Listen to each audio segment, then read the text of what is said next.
সামরিক জান্তা আর বিদ্রোহীদের সংঘাতে চাপা পড়েছে রোহিঙ্গাদের নিজ দেশে ফিরে যাওয়ার বিষয়টি। চলমান পরিস্থিতিতে প্রত্যাবাসনের সুযোগ নেই বলে মনে করেন রোহিঙ্গা নেতা ও বিশেষজ্ঞরা। অপরদিকে হাল না ছাড়লেও এ বিষয়ে খুব একটা আশাবাদীও নয় শরণার্থী প্রত্যাবাসন কমিশন।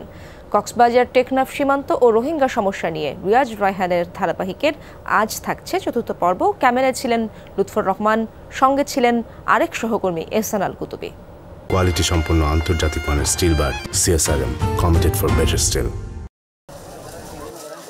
নিজ দেশ থেকে বিতাড়িত বিপুল সংখ্যক রোহিঙ্গা আশ্রয় নিয়েছে বাংলাদেশে। সরকারের মানবিকতায় সাময়িকভাবে এদেশে থাকার অনুমতি দেওয়া হয়, তাদের পরবর্তীতে প্রয়োজনীয়তা দেখা দেয় প্রত্যাবাসনের। নানামুখী কূটনৈতিক তৎপরতায় তৈরি হয় সেই সুযোগও। রাখাইন রাজ্য দখলে নিতে গেল ফেব্রুয়ারিতে হঠাৎই মিয়ানমারের সামরিক জান্তার সঙ্গে সংঘর্ষে জড়ায় বিদ্রোহীরা। বদলে যায় পুরো পরিস্থিতি। রোহিঙ্গা নেতারা বলছেন, চলমান সংঘাতে বেশি ক্ষতিগ্রস্ত হচ্ছেন রোহিঙ্গারা। একদিকে বাস্তুচ্যুতদের ফিরে যাওয়ার সম্ভাবনা যেমন বন্ধ হয়েছে, অপরদিকে দেশ ছাড়ার প্রস্তুতি নিচ্ছেন আরো অনেকে। দেশত গিয়ে নরে আয় রিপার্সিং নাল করি যে জায়গা তো মানুষ গিয়ে দিয়ে বেশি যাবে তে দেশত তো দূরাই দিয়ে দে হি রোহিঙ্গা কমিউনিটি আর কানতিন তৈলে আর কানের মাঝে এখন লড়াই করে তেদ আছে মক লই মিলিটারি লই লড়াই মাঝে মিলিটারি হরের মক জিতের বুলি হর হে তৈলে তার সিকিউরিটি তেল নেওয়ার দত্ত আর রোহিঙ্গা রিপার্সিং করি তেজ রাখিব হদ্দিয়ান বেশা বেশি আই কনফিউজ কি কই। অনেকটা রোহিঙ্গা নেতাদের সুরেই কথা বলছে শরণার্থী প্রত্যাবাসন কমিশন। মিয়ানমারের যুদ্ধাবস্থা পরিস্থিতি প্রত্যাবাসন প্রক্রিয়াকে দীর্ঘায়িত করবে বলেই মনে করা হচ্ছে।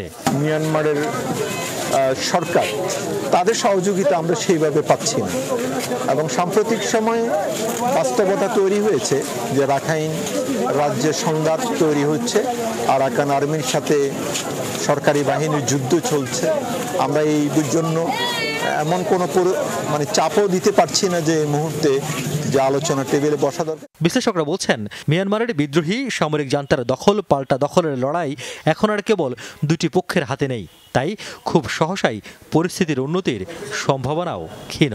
এরকম যখন একাধিক গোষ্ঠী রয়েছে সংঘাতপূর্ণ অবস্থায় এবং বিভিন্ন মুখী তাদের স্বার্থ, তখন আসলে রোহিঙ্গাদের স্বার্থটা তাদের দিক থেকে গৌণ হয়ে যাচ্ছে বলেই মনে হয়।